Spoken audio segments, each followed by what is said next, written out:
She is learning about chemistry. Joanna will explain. Wink! Have you ever wondered how a chemical substance absorbs light? Well, there is a technique for that. The ultraviolet and visible light spectrophotometer.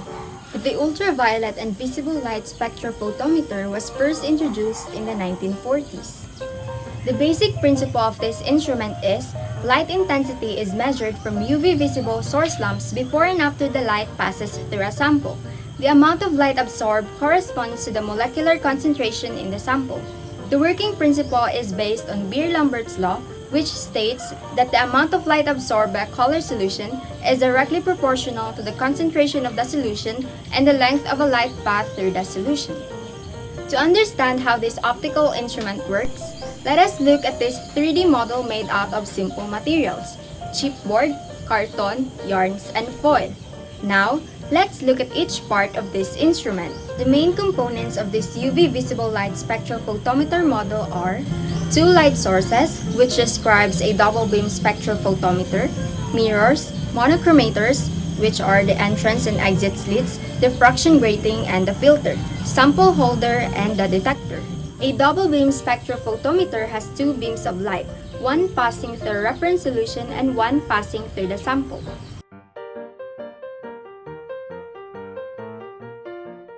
This light source corresponds to the deuterium lamp. It is for the 190 to 400 nanometer part of the UV spectrum. It is a gas discharge light source that uses deuterium gas, an isotope of hydrogen that contains an additional neutron in its nucleus. And the other light source is the tungsten or halogen lamp. It is for the 350 to 2500 nanometer part of the visible part.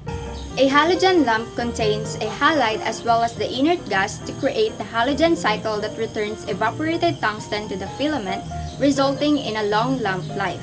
Each beam of light from the two light sources hit the lens towards the components of the monochromator. Monochromator enables the spectral isolation of a wavelength from the beam of a light source. Here, the light will first pass through the entrance slit. It is an opening that controls how much light enters the spectrometer. As the light passes through the entrance slit, it will hit the collimating mirror to make sure that the light will strike the diffraction grating parallelly. Diffraction grating has grooves, which causes the light to diffract, dispersing the light into its component wavelengths. The colors red, orange, yellow, green, blue, indigo, and violet are now seen. But only one of these different wavelengths will leave the monochromator through the exit slit and measure its intensity. Required wavelength can be obtained by just changing the angle of the diffraction grating. Right after the exit slit is the filter, which works just like the monochromator, allowing narrow bandwidths of radiation to pass through. Here, we can see that only one wavelength has passed through and is now being reflected by sets of mirrors. As a beam of light reaches this beam splitter, it is then separated into two parallel beams of light.